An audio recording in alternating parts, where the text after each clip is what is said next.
ये ना चाहते हुए भी जबरदस्ती जैसे कोई कर्म हमसे पाप कर्म करा ले, ये कौन कराता है? हम तो नहीं चाहते पर कराता कौन है? तो बोले विचार नहीं कर पाए इसलिए ऐसा प्रश्न होता है। बिना चाहत के कोई पाप करा ले ऐसा सृष्टि में कोई विधान ही नहीं है। हम पाप तो नहीं करना चाहते पर जिससे पाप होता है वो चाहते हैं क्या? सुख भोग। कहां से? पर स्त्री, पर धन, नाना प्रकार के आचरण जो पाप आचरण है उनसे सुख चाहते, पाप नहीं करना चाहते पर हम सुख भोगना चाहते हैं, सुख संग्रह करना चाहते हैं, इसी से पाप होते हैं। श्री भगवान से कह रहे केन प्रयुक्तोयम पापम चरति, किससे प्रेरित होकर पाप करता है? तो बोले संसार में सुख भोगने की चाहत ही पाप कराती है। देख लो इसको, जितनी भी जेल भरी है सुख भोगने की चाहत से, जितने भी नरकगामी होते सुख भोगने की चाहत से।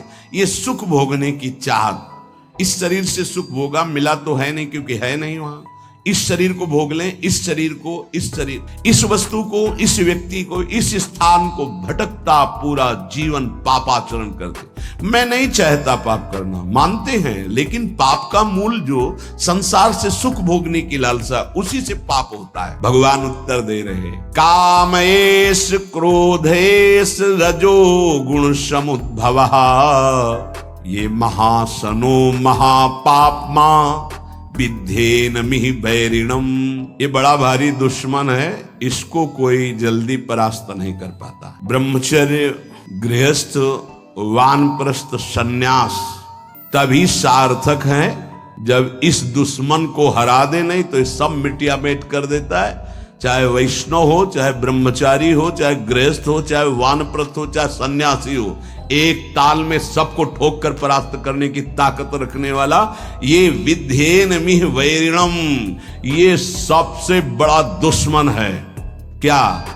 बोले काम एष क्रोध एष रजो गुण समुद्भवः, ये रजोगुण से उद्भव प्रकट होता है। क्या? बोले काम, और काम से प्रकट होता है क्रोध, और इन्हीं से सारे पाप होते हैं। रजोगुण कहते हैं राग को, राग ही काम का रूप धारण करता है और द्वेष ही क्रोध का रूप धारण करता है। काम से राग पुष्ट होता है और राग से काम की उत्पत्ति होती है। शरीर का राग, भोगों का राग, रुपये का राग, पद का राग, राग सर्वत्र राग, राग से ही काम और काम से ही क्रोध, और काम और क्रोध ये दोनों महापाप कराने वाले हैं। और महासनो महापापमा, ये कभी तृप्त नहीं हो सकते। महासनो, चाहे जितना भोग लो आप, भगवान कह रहे हैं चाहे जितना भोग लो, ये कभी तृप्त होने वाले नहीं है। चाहे जितना पदार्थों का संग्रह कर लो, चाहे जितना सुख की सामग्री, वैभव, शरीर सब भोग लो, परिणाम में तुम्हारा हृदय जलेगा, घोर पाप बन जाएंगे, सुख का किनका भी नहीं मिलेगा। नहीं, इतना जीवन हो गया, देखो वैसे ही अतृप्ति, वैसे ही अशांति, वैसे ही भोग वासना। कामेश क्रोधेश, उत्पत्ति विनाशशील जड़ पदार्थों के संग्रह की इच्छा और प्रकृति रचित शरीरों के भोगने में सुख की इच्छा, यही काम है, यही काम। ये पाप कर्म का मूल है। महापाप माय, महान पापी, महान पाप कराने वाला, महासनो, कभी तृप्त ना होने वाला, काम के वशीभूत होकर के जब उसमें बाधा पड़ती तो क्रोध के वशीभूत होकर के ये महान पाप बनते हैं। कभी दोनों से अलग अलग, कभी दोनों साथ मिलकर जीव को नष्ट किए हुए हैं पाप कर्म कराने में। 100-200 रुपया के लेन देन में झगड़ा हो गया, मार डाला। थोड़ी इंच 2 इंच जमीन के बंटवारे में मार डाला। क्रोध, कामना, वासना, उत्पत्ति विनाशशील पदार्थों के भोगने से कभी तृप्ति नहीं हो सकती। इसमें बहुत सुंदर वर्णन किया कि आप नाचेन्द्रियाणाम भोगाभ्यासेन वै तृष्णम कर्तुम शक्यम कस्मात् यतो भोगाभ्यासान मनु विवर्धन्ते रागाः कौशलम चेन्द्रियाणाम तस्मादनुपायः सुखस्य भोगाभ्यासः सा खलवयम वृश्चिक विषभीत इवासी विषेण दष्टो यह सुखार्थी विषयानुवासितो महति दुख पंके निमग्न इति। जब मनुष्य के हृदय में भोग वासना जागृत होती है तो वो प्रथम नहीं होती, बहुत जन्मों की वो है, अभ्यास उसका है। भोगाभ्यास के स्कूल कहीं नहीं है, शिक्षण प्रशिक्षण इसका नहीं होता। भोगाभ्यास पूर्व से, जैसे रसेंद्री का भोग, तो बच्चा पैदा हुआ, किसी ने शिक्षा नहीं दी, माँ का वक्षा स्थल स्तन लगाया गया, पीना शुरू कर दिया, दूध की बोतल लगाई गई, किसने सिखाया है? भोगाभ्यास उसका पूर्व से दृढ़ है, वो शरीर नया पाया है लेकिन पुराना है, वो पुरातन है, वो जीव भगवान का अंश सनातन। अब जैसे जैसे यौवन अवस्था का उन्मेष होता है, सब भोग भोगने की प्रबल कामना जागृत होती है। अगर उपासक ये बात समझ ले, बहुत जल्दी विश्राम मिल जाए, जो यहाँ समझाना चाहते हैं। कह रहे हैं कि नाचेन्द्रियाणाम भोगाभ्यासेन वै तृष्णम कर्तुम शक्यम। हमारे अंदर जो एक इच्छा जागृत होती है कि मैं भोग लूं तो शांति मिल जाएगी, सबके अंदर है। जिस जिस भोग को मन सामने रखता है, लगता है पैसा दे के जबरदस्ती कुछ भी हो, इसको मैं भोग लूं तो मैं सुखी हो जाऊंगा, शांत हो जाऊंगा, तृप्त हो जाऊंगा। या कह रहे गलत सलाह दे रही, बुद्धि भ्रष्ट है इसलिए गलत सलाह दे रही। नाचेन्द्रियाणाम भोगाभ्यासेन वै तृष्णम कर्तुम शक्यम। ये इंद्रियों का भोग कभी तुम्हारी तृष्णा को शांति प्रदान कर ही नहीं सकता। अगर धर्म पूर्वक काम का भोग किया जाए तो वैराग्य दृढ़ हो जाएगा। इसीलिए धर्म की मर्यादा के अंतर्गत भोग को, काम को भगवान ने अपना स्वरूप कहा है विभूतियों में।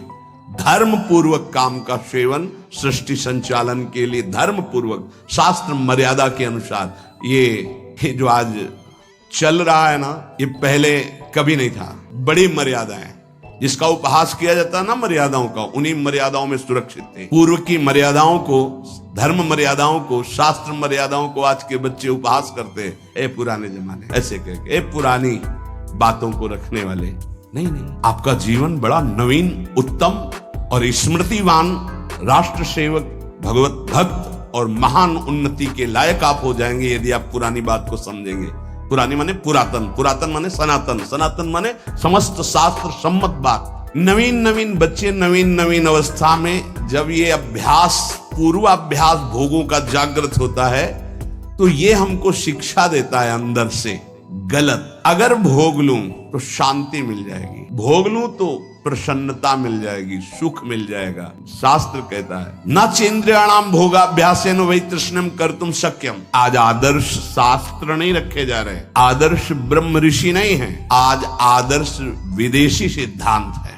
भोगाभ्यास, विलासिता, मनमानी आचरण। नहीं नहीं भाई, ये गंगा यमुना का परम पावन, भगवद अवतारों से परम पवित्र भारत देश है। यहाँ धर्म प्रधान और मोक्ष पदवी प्राप्त करना केवल इसी क्षेत्र में है और नहीं है, ध्यान रखना।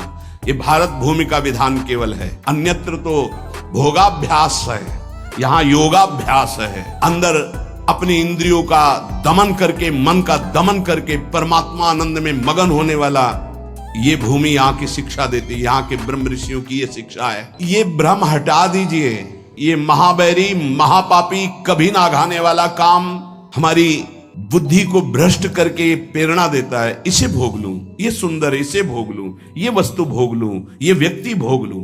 भोग लो, कितनी बार मर चुके हो भोग भोग के, इस बार भी मर जाओगे, कुछ हाथ नहीं लगने वाला। देख लो, अनंत बार भोग चुके, अनंत बार, क्या क्या नहीं बने होंगे, क्या क्या नहीं भोगे होंगे। इसी जन्म में देख लो क्या क्या नहीं भोग रहे हो, क्या क्या नहीं भोग लिया, क्या है आपके पास। शास्त्र की आज्ञा मानोगे तो सुखी, शांत और महान बन जाओगे। ना चेन्द्रियाणाम भोगाभ्यासेन वै तृष्णम कर्तुम शक्यम।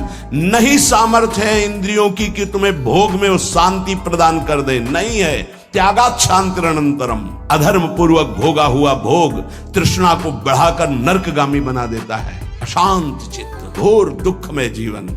क्या समझते हैं, तुम्हारा अविनाशी शरीर है, कर लो मनमानी। अभी गांठ दर्द, कमर दर्द, आंखों से दिखना कम, चक्कर आ, न जाने कितनी कमियां पैदा हो जाएंगी। गृहस्थी लायक नहीं रहोगे, संसार की सेवा लायक नहीं रहोगे। करो भोगाभ्यास, करो मनमानी आचरण, तो खुद देख लो तुम्हारा स्वभाव क्या होता है, तुम्हारा प्रभाव क्या होता है उस कर्म का, आगे खुद देख लीजिएगा। अब सावधानी की बात कर रहे हैं। यतो भोगाभ्यास मनु विवर्धन्ते रागाहा कौशलम चेन्द्रियाणाम। अब जैसे जैसे वो भोग भोगने में युक्त होता है तो उसकी इंद्रियां भोगाभ्यास के कला कौशल से प्रवीण होती हैं। शास्त्र है यतो भोगाभ्यास मनु विवर्धन्ते रागाः कौशलम चेन्द्रियाणाम। ऐसे भोगा, वैसे भोगेंगे, ऐसे भोगेंगे, ऐसे भोगेंगे, ऐसे सुखी हो जाएंगे। वहां चल के वो भोगा शक्ति, विषया शक्ति उसकी प्रबल होती चली जाती और अशांति, भोग की चाह प्रबल होती चली जाती है। चला था कि भोग लेंगे तो शांति मिल जाएगी, हो गया उल्टा। तस्माद अनुपाया सुख से भोगाभ्यास। सुख की खोज चलने वृत्ति आई थी कि चलो भोग भोगेंगे और सुखी हो जाएंगे। कहां? वही तृष्णम कर्तुम शक्यम, तृष्णा बढ़ गई। इसकी सामर्थ्य है भोग की, वो शांति प्रदान कर सके। न जातु कामः कामानाम उपभोगे न शाम्यति हविषा कृष्ण वर्तमेव भूय एवाभि वर्धते। जो भोगों की लालसा करके भोगों के भोगने में लगा हुआ और सोचता है कि शांति मिल जाएगी, तो ऐसे जैसे अग्नि को सुहाती हुई घी की आहुति दो, कभी वो अग्नि बुझेगी, बढ़ती चली जाएगी। हविषा कृष्ण वर्त में वो भूये एवाभिवर्धते। वो कामाग्नि प्रचंड ज्वाला रूप रख लेगी और भयंकर पाप कराएगी जो तुम सोच भी नहीं सकते, वो तुमसे सोचवाएगी और वो करवाएगी। ये पाप प्रवृत्ति काम के द्वारा। हुआ क्या? बोले सा खलवयम वृश्चिक विष भीतम इवासी विषेण दष्टो यह सुखार्थी विषयानुवासितो महत दुख पंके निमग्न थी। बीछी के डंक के जहर से बचने के लिए विषधर कोबरा के मुख में हाथ डाल दिया। उल्टा हो गया। क्या? हृदय में पहले जलन हुई थी भोग वासना की, तो उसको तो सह नहीं पाया, ये था बीछी के डंक का जहर। और भोग भोगने में उतर गया तो बोले कोबरा के मुख में हाथ डाल दिया, भारी विष धर के आप तो जहर चढ़ गया। पता नहीं कितने जन्मों में उतरेगा जहर ये भोग वासना का। इसलिए महति दुख पंके निमग्ने वेश्यानुवासितो महति दुख पंके। महत दुख में फंस गया, पंक माने कीचड़, महत दुख में फंस गया, वो निकलना बड़ा कठिन। ये दलदल है भोग वासना का, इससे निकलना बड़ा कठिन है। गुरु कृपा से निकल चुके हो तो पीछे कदम मत बढ़ाना। तुम्हें दिखाई दे रहा है बड़ा कोमल भूमि, नीचे इतना दलदल है कि निकल नहीं पाओगे। श्री भगवान कह रहे हैं कामना की पूर्ति से लोभ उत्पन्न होता है, जिम प्रति लाभ लोभ अधिकाई।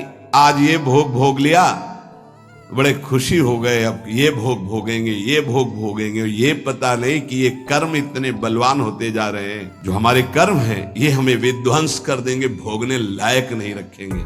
समय देख लेना, जब समय आएगा दंड देने के लिए। आप लोग देखते हुए भी नहीं देखते हैं, संसार में सब देख रहे हैं फिर भी आप नहीं देखते हैं, अंधे बन रहे हैं, विवेक शून्य है। इसलिए कर्म का क्या दंड मिल रहा है आप देख रहे हैं। गाना बज रहा है, 5 लोग बैठे मस्ती से, नौजवान, गाड़ी एकदम चल रही रफ्तार से, वो शासन बिगड़ गया और एक्सीडेंट हुआ, धरे पे मृत्यु हो गई। क्या है? उनको 1 सेकंड पहले पता नहीं मैं झूम रहा हूं, मेरा आखिरी झूमना होगा, अब अगला जन्म किस योनि में जाएगा पता नहीं। मदिरा की उन्मत्तता, रजोगुण चढ़ा हुआ, तमोगुण की ज्वाला हृदय में जला रही, नष्ट हो गया शरीर। न भगवत चिंतन, न क्या कीमती मनुष्य जीवन का दुरुपयोग। ये कामना की पूर्ति के लिए नाना प्रकार की कुचेष्टाएं पैदा हो जाती हैं। कैसे कैसे नार की गतियां, यही नार की गतियां, कैसी कैसी राक्षसी बुद्धि सवार हो जाती है। एक नादान बच्चा है जिसको अपने हित का पता नहीं, ऐसी ऐसी चेष्टाएं मार के फेंक दी। ये राक्षस, तेरे शरीर में एक सुई चुभे तो तुझे इतना कष्ट महसूस होगा, और उसके शरीर को जला दिया, नष्ट कर दिया, काट के फेंक दिया। क्या हुआ? ये महान पाप कराने वाला राक्षस काम उसकी बुद्धि पे सवार है। कामेश क्रोधेश रजोगुण समुद्भवः महासनो महापापमा विद्धेनमि वैरिणम। ये दुश्मन, अंदर से इस दुश्मन को देखो। ये कामना संपूर्ण पापों, संतापों, दुखों और जन्म मरण की जड़ है। ये काम, ये कामना। कामना वाले व्यक्ति को जागृत में सुख मिलना तो दूर रहा, स्वप्न में भी कभी सुख नहीं मिल सकता। काम अछत सुख सपने हो नहीं। जो चाहते हैं कि हमें कभी दुख ना मिले, कभी चिंता, कभी शोक, कभी भय ना मिले, तो एक काम से बचो। पाप कराने की मूल जड़ काम है, और पाप से ही दुख, चिंता, भय, शोक, नाना प्रकार की नारकी गतियां मिलती हैं। नाशवान पदार्थों के भोगों की ये कामना तुम्हारी बढ़ती चली जाएगी, कभी तृप्त नहीं होगी। अविनाशी परमात्मा की प्राप्ति के लिए तुम्हें मानव देह मिला था। यहां उदाहरण विदेश से नहीं दिया जाएगा कि वो बड़े सुखी हैं। तुम्हारी बुद्धि सुख को जानती है क्या? जब हमारे देश की भक्ति और ज्ञान का जरा सा किनका मिला तो वेश बदल लिया, देश बदल लिया, और हमारे भारतीय संतों के सामने घुटने टेक करके, याचना करके ज्ञान और भक्ति की भिक्षा मांगते नजर आए, जिनको तुम सुखी कह रहे हो। प्रमाद में सुखी होना और ज्ञान में सुखी होना, भक्ति में सुखी होना, ये अंतर है। लौकिक उन्नति कोई उन्नति नहीं है। आध्यात्मिक उन्नति के साथ लौकिक उन्नति का महत्व है। यदि आध्यात्मिक उन्नति नहीं है, लौकिक उन्नति है, तो पशुता और राक्षसी बुद्धि बढ़ती चली जाएगी। देख लेना, वही हो रहा है। अध्यात्म को, शास्त्र को, ब्रह्म ऋषियों के वचनों को अगर प्रमाण माना जाएगा तो हम भारतीयों का जीवन उन्नतिशील, परम पवित्र, धैर्यवान होगा। हमारा देश धर्मयुक्त रहा है, धर्मयुक्त है और आगे भी धर्मयुक्त रहेगा, क्योंकि कभी धर्म का नाश नहीं हो सकता। धर्म सनातन है। हाँ, कम हो सकता है, धर्म को धारण करने वाले कम हो सकते हैं, लेकिन ऐसा नहीं हो सकता अभी। हाँ, आगे चलकर 4,32,000 है, जब आखिरी में आएगा तो भ्रष्टाचारा सब संसारा, धर्म सुने नहीं काना, उस समय भले हो, अभी तो ऐसा नहीं। एक से एक महान धर्मात्मा, महात्मा पुरुष हैं। ये उत्पत्ति विनाशशील पदार्थों में सुख की भावना से सब संसार विचरण करता है। देख लो, उत्पत्ति विनाशशील पदार्थों के भोगने से ही सुख मिलेगा। ये उत्पत्ति विनाशशील पदार्थ कर्म के अधीन हैं। ये काम से प्राप्त नहीं होते हैं, उत्तम कर्मों का अनुष्ठान करने से प्राप्त होते हैं। अगर केवल कामना करने से प्राप्त होते तो सब कामना कर रहे हैं, और किसी की आज तक कामना पूर्ति नहीं हुई।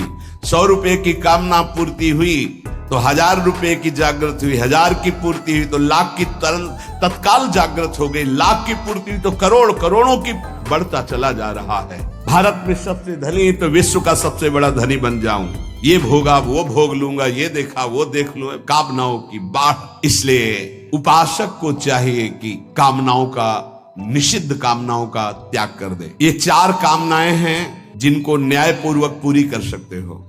पहली, शरीर निर्वाह मात्र की आवश्यक कामना, इसको पूरी कर सकते हो। जैसे वर्तमान में कामना उत्पन्न हुई, प्यास लगी है, भूख लगी है, भोजन की कामना है, ये धर्मयुक्त है, इसको पूर्ण कर सकते हो। इसकी पूर्ति के लिए वर्तमान में जो साधन सामग्री उपलब्ध है उसी से जथालाभ संतोष सदा, काओ सुख कछु न चाहोगो। इसकी पूर्ति के बिना शरीर को जीवित रहना असंभव है। इसलिए जल, भोजन, वस्त्र जो वर्तमान में प्रभु ने उपस्थित किया है उसकी कामना, ये निषेध नहीं, इसकी पूर्ति करो। जो धर्म पूर्वक तुम्हें भोग सामग्री शास्त्र सम्मत मिली है, चाहे वो गृहस्थ उपासक हो, जिसमें किसी का हित नहीं है, जिसमें अधर्म नहीं है, शास्त्र सम्मत है, उस भोग को स्वीकार करके अपनी कामना की पूर्ति, ये यहाँ के जीवन संचालन के लिए। शरीर निर्वाह मात्र की, धर्म निर्वाह मात्र की कामना की पूर्ति तुम्हें आगे बढ़ाएगी। लेकिन शरीर निर्वाह की बात को समझिए, भूख प्यास इनसे शरीर निर्वाह की बात है। भोग कामादि की पूर्ति धर्म मर्यादा के अनुसार वर्णन की गई, विपरीत नहीं।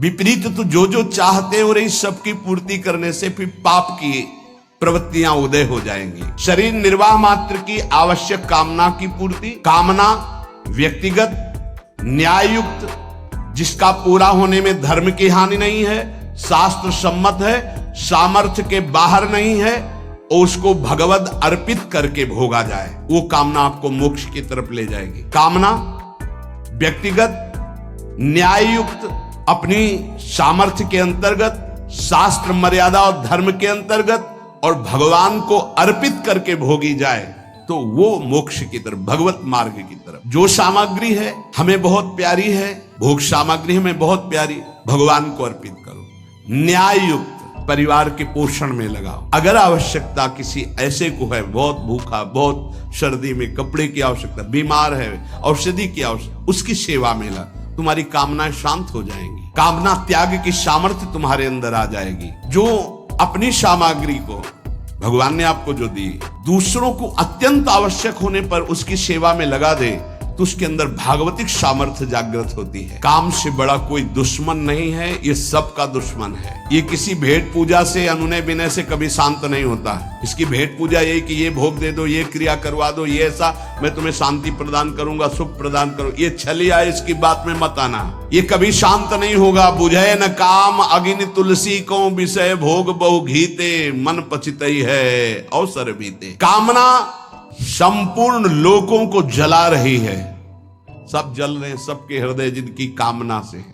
बड़ा विचित्र है। हम जिसे देख रहे हैं वो किसी और को देख रहा है, वो किसी और को देख रहा है, वो किसी और को देख रहा है। हम समझ रहे हैं वो सुखी, वो समझ रहे हैं वो सुखी, वो समझ रहे हैं वो सुखी। संयोग जन इंद्रियों के सुख की जब तक कामना रहेगी तो संसार तुम्हें सत्य प्रतीत होगा। अज्ञान, अविद्या, पाप ये आपको ग्रसित किए रहेंगे। जो प्रतिक्षण नाशवान है वो सुख कैसे प्रदान कर सकता है? ऐ परमात्मा के अंश, तू कभी प्रकृति से सुखी हो ही नहीं सकता।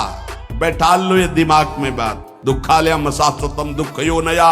ऐ परमात्मा के अंश, तू कभी प्रकृति से सुखी नहीं हो सकता। जैसे चलचित्र सिनेमा में पके हुए अंगूर दिखाई देते हैं तो क्या तुम्हें खाने को मिल जाएंगे? तो बोले वो तो मिलेंगे नहीं, चित्र के है। ऐसे इस चित्र के भोगने से तेरे को कभी शांति मिल सकती? भोग के साफ संसार देख रहा है, क्या शांति मिली? और तृष्णा और भोगने की इच्छा। वस्तु, व्यक्ति, क्रिया, इससे तू सुखी होने वाला नहीं है। तू अविनाशी है, पक्की बात। लौटो अपने स्वरूप की तरफ लौटो, नहीं पापाचरण हो गए तो मनुष्य जीवन का लाभ नहीं मिल पाएगा। जो वस्तु से, व्यक्ति के शरीर से और क्रियाओं से सुख चाहता है वो कामी है। और कामी पुरुष में अनंत दोष, अनंत विकार, अनंत पाप उससे होते ही रहते हैं। जब तक मनुष्य के अंदर काम है वो कामी है, तब तक निर्दोष, निर्विकार, निष्पाप अपने स्वरूप को झांक भी नहीं सकता है। अपने स्वरूप को वो इस शरीर को भोगने की, शरीर सुख सामग्री की, बस इसी की चिंता में पूरा जीवन निकाल देगी। इतने रुपए प्रॉफिट होने लगी रोज, अब इतने होगी, इससे ये खरीदूंगा, इससे ये भोगूंगा, ये इसके लिए जमा करूंगा, वो उसके लिए जमा करूंगा। सोचते सोचते मर जाता है और जिस लिए आया था वो कार्य पूरा नहीं कर पाता। निरंतर भगवदाकार मंत्राकार वृत्ति। कर्म तीन प्रकार के होते हैं, इष्ट, अनिष्ट और मिश्र। इष्ट जो हमें चाहिए, चाहे जैसे मिले मुझे चाहिए। अनिष्ट, अनिष्ट निषिद्ध कर्म। इष्ट तो केवल हमारे हृदय में प्रियालाल ही होने चाहिए। मुझे प्रियालाल चाहिए, बच जाओगे, ये बचा लेंगे। अगर भोग इष्ट हुए तो अनिष्ट हुए बिना रह नहीं सकते। पापाचरण भी करवा के रखेंगे। भोग की चाह कभी सीधे मार्ग में नहीं चलती, जहां से भी मिले वैसे ही भोगने की इच्छा प्रकट हो जाती है। शास्त्र निषिद्ध कर्म, ये मूर्खतावश कहते हैं कि हमारे प्रारब्ध में लिखा था इसलिए हमारा। प्रारब्ध से शास्त्र निषिद्ध कर्म नहीं होते, ये कामना से होते हैं, काम से, अविद्या से, अज्ञान से होते हैं। प्रारब्ध कर्म केवल फल भोग उपस्थित करके निवृत्त हो जाता है, पाप कर्म नहीं कराता। पाप का फल आएगा दुख, पुण्य का फल आएगा सुख सामग्री। वो तुमसे पाप कर्म नहीं कराएगा। प्रारब्ध में इतनी ताकत नहीं कि तुमसे पाप कर्म कराए, वो तुम्हारी मूर्खता है, तुम्हारी कामना है। निषिद्ध कर्म प्रारब्ध नहीं करा सकता है, वासना कराती है। प्रारब्ध का फल भोग पीछे जो निषिद्ध हुआ है उसका दुख आएगा, जो पुण्य हुआ है उसका सुख आएगा, लौकिक सामग्री, लौकिक उन्नति। पाप कर्म प्रारब्ध नहीं कराता। ये जो लोग कहते हैं ना कि ऐसा हमारे भाग्य में लिखा था, तो काल ही कर्म ईश्वर मिथ्या दोष लगाए। रजोगुण से एक राग काम पैदा होता है और पापों का खेल शुरू हो जाता है। अब ये हृदय को बहुत बुरी तरह जकड़ लिए है काम में, बहुत बुरी तरह। देख लो सब ऐसे जैसे किसी ने खूंटे में बांध दिया हो कस के। अब निकलना मुश्किल है, बार बार निकलने की कोशिश करता है, फिर उसी में धंस जाता है काम। इसीलिए बलिहारी गुरुदेव भगवान की, जिनकी वचन मात्र से इस भारी माया प्रपंच से जीव निकल जाता है। पकड़ लो वचन पर निकल गए, तुम्हें कोई रोक नहीं सकता, क्योंकि जिनकी रचना है वही तुम्हें निकालने के लिए आए हैं। ये पाप है ऐसी जानकारी भी है, कामना भी प्रवृत्त हो गई है, नहीं करना चाहिए ये भी चाहते हैं, फिर भी हो रहा है। तो ये जो जानकारी है इसका हम प्रयोग क्यों नहीं कर पा रहे?